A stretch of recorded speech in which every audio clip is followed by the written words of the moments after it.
Hello, welcome pen friends. I think that it's long overdue for me to come on for a face-to-face chat.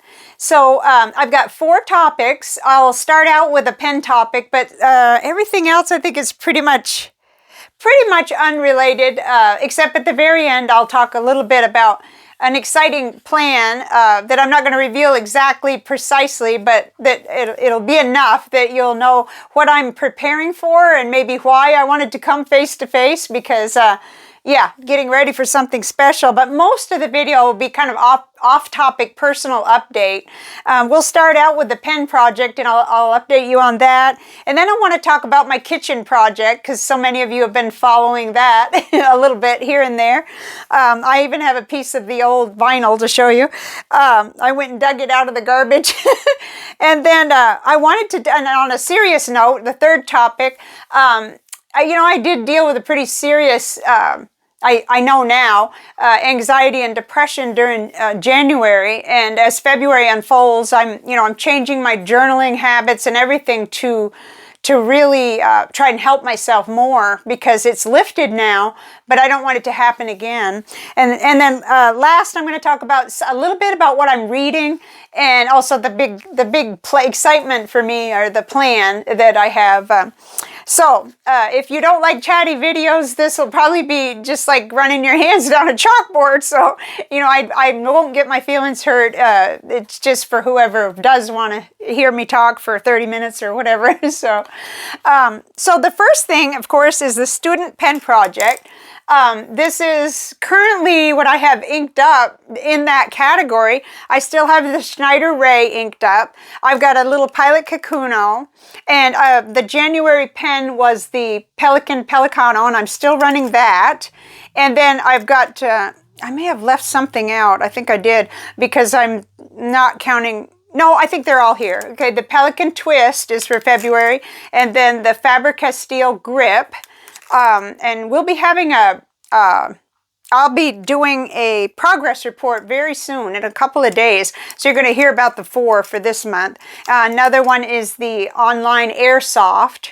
And then the charming Rotring art pen that has 3 different, nib units. So that's what I've got going on, and it might look like a lot, but to me, this is where the excitement starts, because I've got the experience with the Kakuno, and I've written all of half of December and all of January with the Schneider Ray, so everything kind of starts to be compared with these 2 pens and with each other, and it starts to build momentum, and that's what I was hoping for. That was the excitement. That's what I thought would happen, would be the more I learned about each pen, the better I'd be able to evaluate each new one that I write with. And I'll continue keeping them inked up and writing with them and changing inks and stuff like that. But I think the progress report will be fun. That'll be, let's see, today's the 12th. It'll be in the next 2 to 3 days. I've got all of my ink tests done. My ink journal is loaded. I just haven't done the grading yet, so we'll get to that. So I just got in yesterday 5 Pelican converters, which is going to really help with the Twist and the Pelicanos.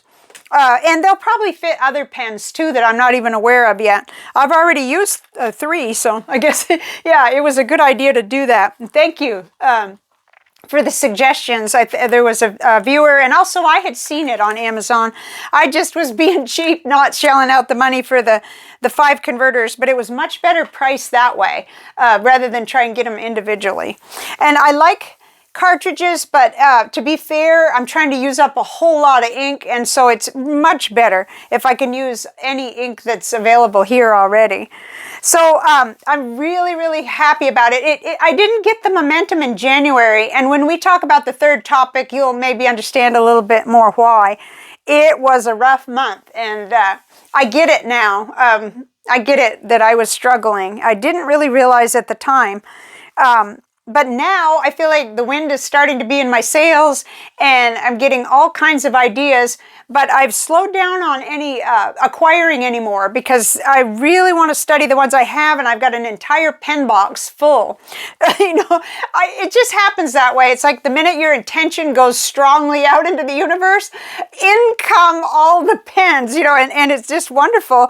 But I think I don't want to get too what would you call it? I was going to say watered down, but yeah, I want to be able to focus on the ones that we have here right now. So then the big thing that's going on in my life right now, in my personal life, is, it's funny because when I sat down to really think about this, and when I wrote 2 letters today, I realized we're not remodeling the kitchen. That it's not actually remodeling. The walls were well overdue for painting, and the floors were hideous. And I have an exhibit to show you. Now, to be fair, when they were new, and I did find one spot inside a cabinet down on the floor where I can see what this looked like. This linoleum was pretty in its day. It was not, it was not like this. But this is hideous. There's nobody that would argue with me. And it's like I can barely see it now because we have more than half of it, the new subfloor, in the plywood. And believe me, folks, plywood is prettier than this. So I'm so excited. Nobody's ever been so excited over plywood, I don't think, unless maybe they've had done what we're doing. So when I was talking, because some of our family drops by, and they like to see what we've done since the last time, and it's kind of funny. And I was explaining it to my sister-in-law. I said, well, we work like turtles, and we've been, we had been trying to get materials ahead. So to us, this simple act of taking the truck over to the Home Depot and getting the sheets of plywood and getting everything we need, the correct things, that's a lot of work too, So I guess we have to keep our sense of humor because, all we're trying to focus on is, having a really decent floor that I can mop, and that, I can see the end of the tunnel now. It's a lot of more work left, but it's exciting.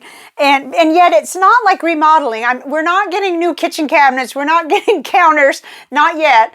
And I don't think I'm going to replace my cabinets because they're old hardwood, and they don't make them like that anymore. And I don't care to paint them either because I like dark hardwood. I just,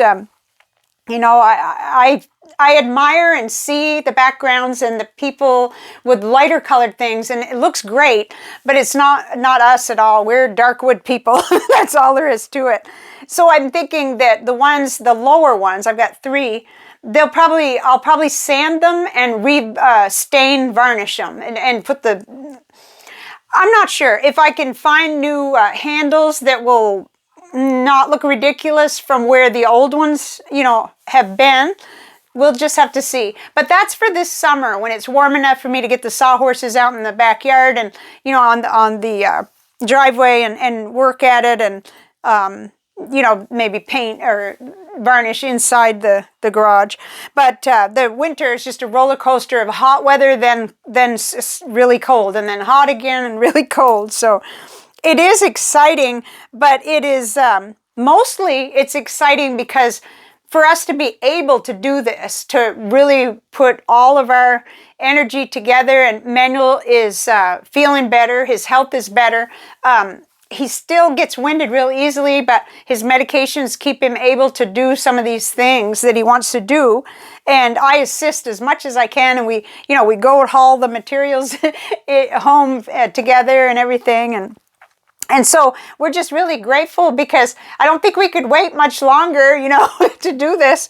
What happened was it was bad enough, but then when we got Coco, he would find any weakness in the vinyl, and he would just, get to scraping it with his nails, and we'd stop him, but not quick enough. And so the tears became worse. And, I was afraid he was going to eat the little pieces of the vinyl, and, it's not vinyl. It's old fashioned, old school linoleum, I'm sure, from 1969, I think. My mother-in-law, had the kitchen done then, and she had the cabinets built and put in too. And I'm glad we're going to preserve those because they're really, you know, there's a couple glitches where they've been wear and tear, but I think I can deal with that.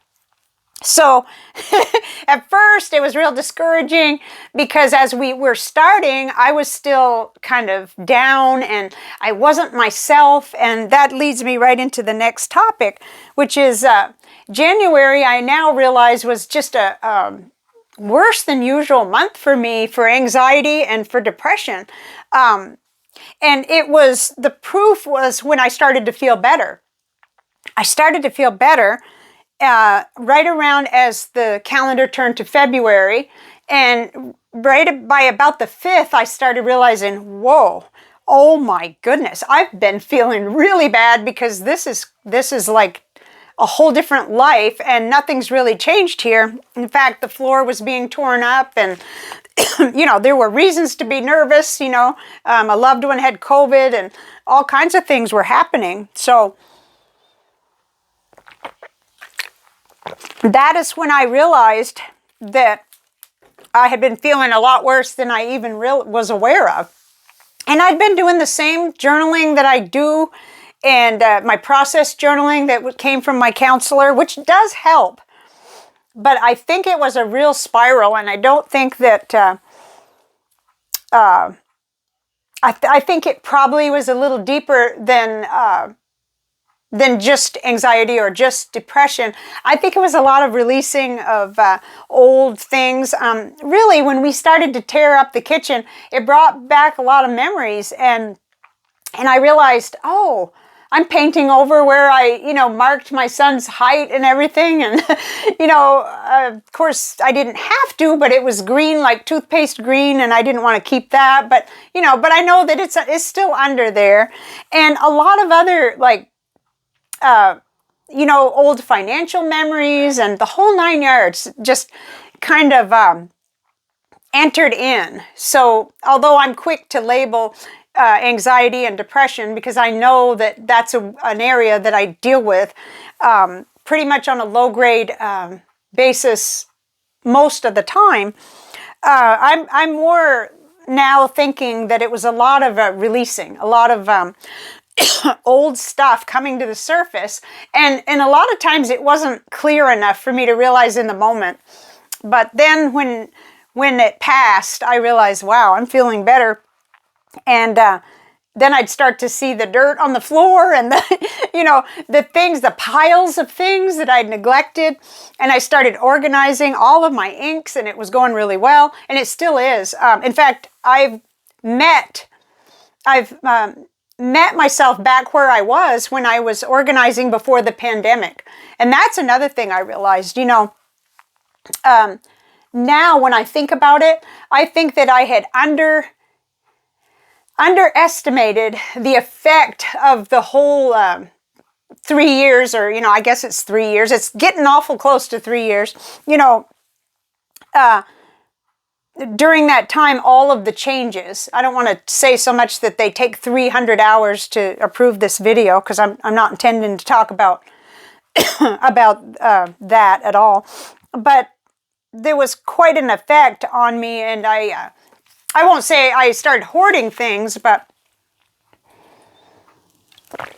I didn't continue quite as a hard line as I was going on toward minimalism and toward and that's kind of funny because I'll never be a minimalist in the hobby. Well, I guess the gas furnace is drying out my sinuses terribly. There, I took a little pause and tried to control my my dry sinuses. So I found in my sorting and organizing, it kind of converged, and I remembered the progress I had made before. So it wasn't as if I was starting from zero. I found that place where I left off back in probably 2020. And so it felt really good, you know. And of course, since then, we squirreled a lot of things, you know, away and built up our library more and all of that stuff. So it's interesting. Because when you're a collector and you're married to another collector, then it can get real interesting. But I started last week back in this journal. This is a journal that I got at Barnes & Noble back in, let's see, there's a date in the front of here. It's one that I started in for a workshop or something back in 2016, I think. Yeah, September 2016. And I'd only filled it like to here, which is not even a quarter of the journal. And I remember this really nice paper, and it's real inspiring because I love the owl on it, and it's just excellent paper. It'll take any of my fountain pens, because I haven't been doing a lot of free writing, just saying anything I want to say to my journal. And I mean anything, like for my eyes only, you know, thoughts and memories and you know, trains of interesting thought, whether it's negative or positive or whatever, no editing, just like, what do they call it? Brainstorm writing. And that's where I really, I think that I was doing quite a bit of that before. And I just started focusing more on my bullet journal and process journaling, which can help me identify my feelings, but sometimes you just have to give yourself permission to just write. It makes me think of the movie and the book Freedom Writers. You know, sometimes we have to hear ourselves, and that's what's been helping me. I have to admit, it's hard for me to let go on the page, and especially, it's a nice journal. I don't want to say really, really ugly things, but I think anything we write about will lead us to better understanding of ourselves. So that's what I'm trying to do. And I'm super grateful to feel better. I think we always have a tendency to try to figure out, well, how did that happen? How did I get so, it was taking a lot of energy to do the simplest things, and I wasn't as interested in anything. And so I know it wasn't a good place to be. But I read over all of my bullet journal and my little, like Hobonichi style notebook to try to see, you know, my planner. I guess that's what you'd call it. Yeah, it's just a weekly planner. To try to see, you know, what led me there. And there wasn't anything that was so specific, other than tearing the kitchen floor apart and a little anxiety about that, and tons of memories, because, you know, gosh, I've now lived here since February 1991. And that is the longest that I've lived anywhere. So what is that? Let's see, February 1st is already passed. 91, and so that's 32 years in the same house. You know, this house was built in 1951, and the day we came back here, my husband bought it in 1967 when he was young and just starting out in the service, in the Air Force. And then we got married in 1985, and in February 1991, that's when I got out of the Air Force, and so we moved down here as a family. And the very first and within the very first 6 months, we had a leaking roof. We had to replace the roof. We did a little bit of an extension to get a utility room done, but we went into debt, and we're not doing that anymore. That is why that even though maybe we're the least two people in the world to redo a floor, we're going to do it. We're going to do it because we need the money that we save for things like a roof, you know, and heating and air conditioning. When that needs to be replaced, is certainly not anything we can do. And, you know, there's lots of things we can do, but those are things that that require a licensed professional, I believe. And I used to get up on the roof. When I was younger, I'd get up on the roof and patch it with my father-in-law, and I both got up there with, what do you call that stuff? Like big 5 or I don't know how many gallons of that tar. Oh my goodness. I can't believe I was ever that person. But I was. And I am retired from that now. So, whew. But I think that's pretty much what I wanted to say about that. You know, I kept the channel going the best I could during January, but I guess I'd have to actually study and look back and see. I know it was it was fewer videos, and I struggled to put out the ones that I did, but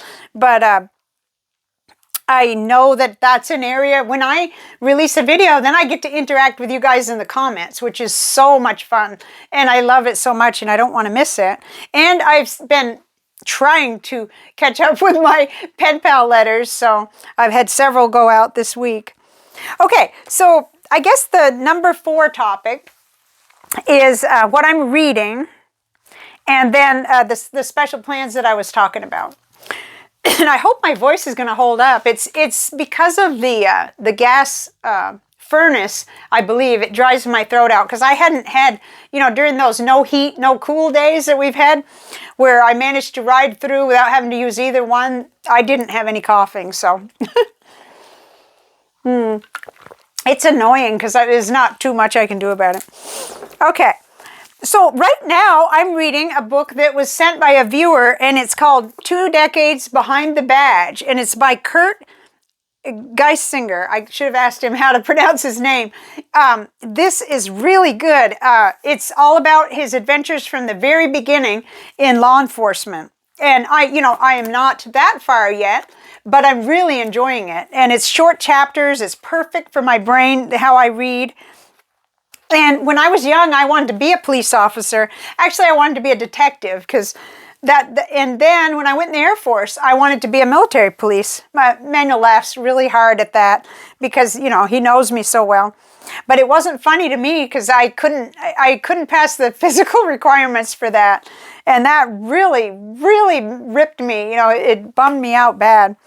But I ended up enjoying being a military journalist. They called it public affairs officer / military journalist. And I ended up going to Fort Ben Harrison in Indiana, where they sent everybody from all the different branches for a basic military journalist class. So that everybody, whether you were Coast Guard, Air Force, Marines, Navy, Army, everyone, I probably left something out, but every single branch, we all went to be trained by the same people in the same classes, so that it would be very, there'd be a lot of continuity there. And it was a trip. It was real interesting. So, but I always wanted to be in law enforcement. I did. So that book is really, really interesting to me. It's like kind of driving along and kind of reading about what it would be like. And I was really, really grateful to have that book sent to me.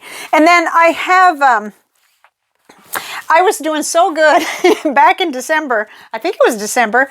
So I read more than halfway through Anna Karenina, and I loved the book. And then what happened was Mom was reading Pride and Prejudice for the first time.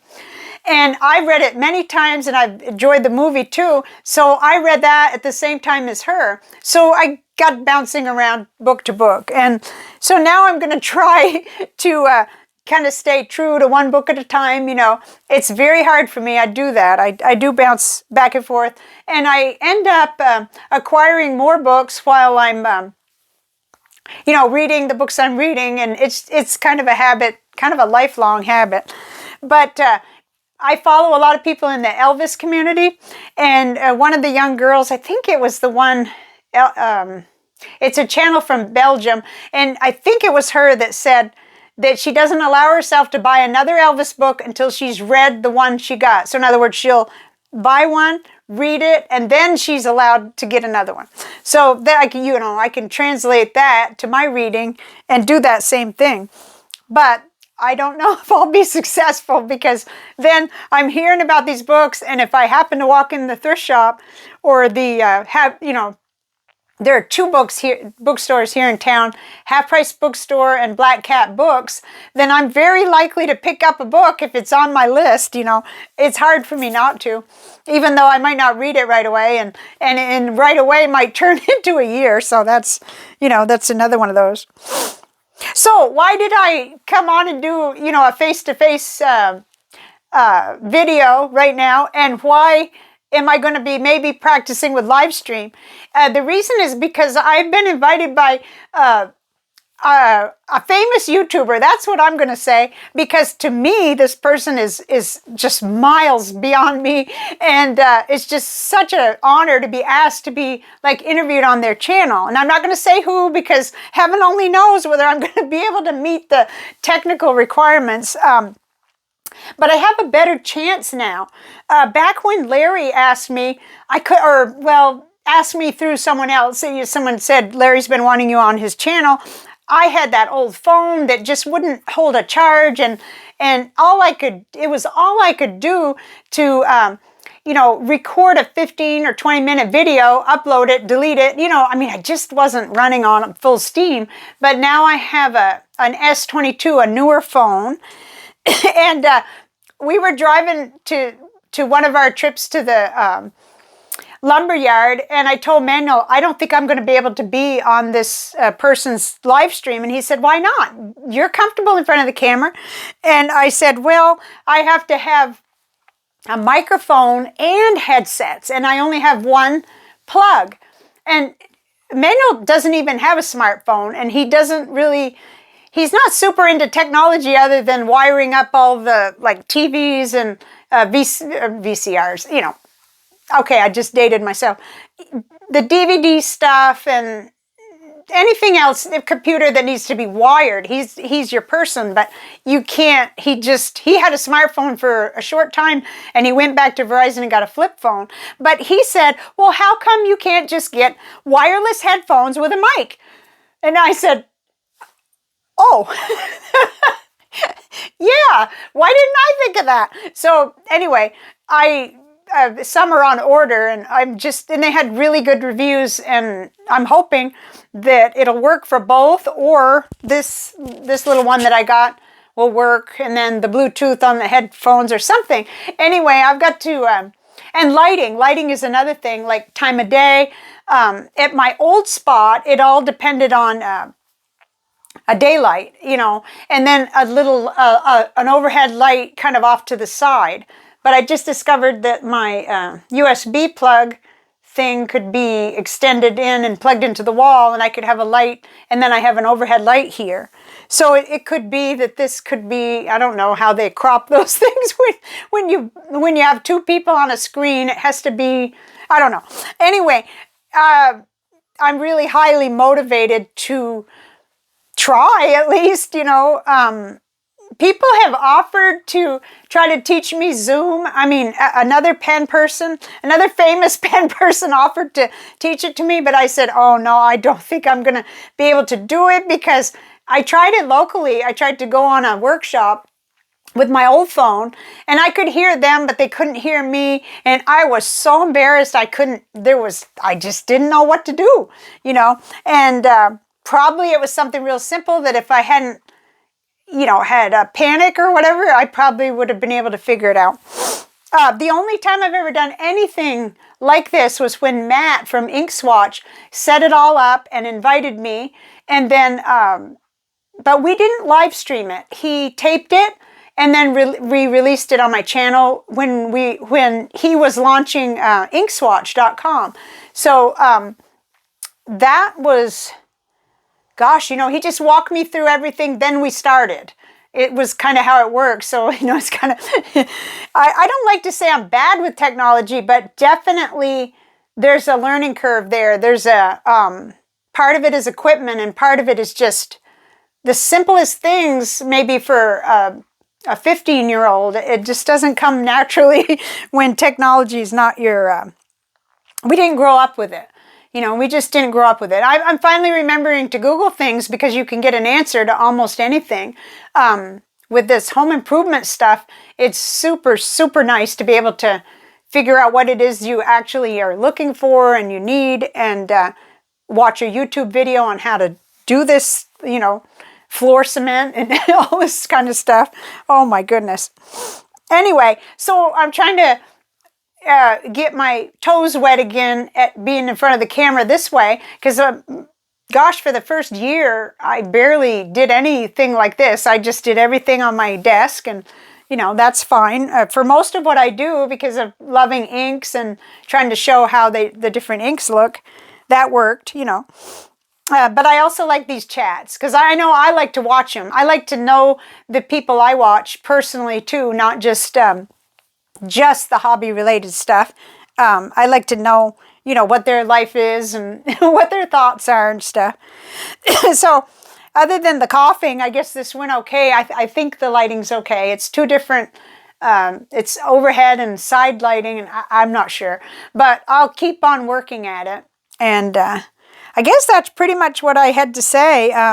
But that takes the cake, the floor project. At first, I think we kind of, we over dramatize things, and all I could think of was, what if we like bungle it really bad and then it costs twice as much to have somebody come in and take out what we did, But now, today we got glued and screwed down the part of the subfloor, and it was quite a bit of, even with the electric drill and the screws and everything, quite a bit of work, but we aren't in a hurry. This is not a race. We just want to do it right.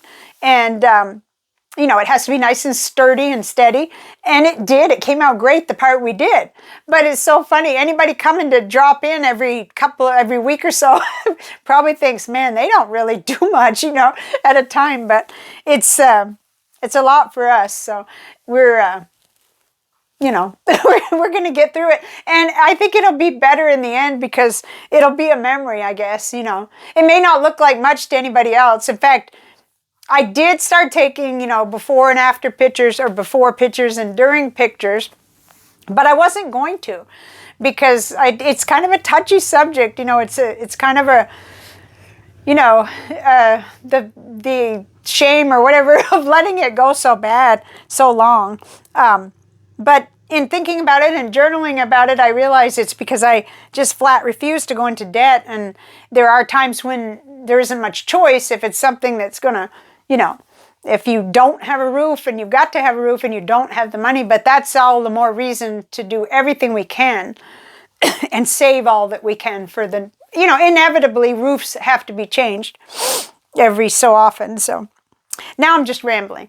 I need to get done because the sooner I get done, the sooner I get to chat with you guys in the comments. And then sometime I want to do a live stream because I think if I could do that, see how it works with this camera, with this phone. I don't know though. I don't know if this room is too far away from the Wi-Fi. I hope not. Oh my gosh, I hope not, because the area over there next to the kitchen where I have my office and my pen area is a disaster. I mean, it's, the kitchen is emptied out into it basically. And, but that's one of the things I can try. I could try that on my own, see if I'm able to live stream from over here. I used to do it for the book stream on Periscope, and a now non-existent app. Anyway, that's what I'll be doing on the side, in addition to doing the kitchen and the progress report on the pens, which is the fun stuff. When Manuel's resting and I get to do pen stuff, that's what I'm going to be doing. So thank you for watching, and if you have listened this far, you deserve a star. Thank you for being here, and I'll see you on the next one, and I'll see you in the comments. Bye for now.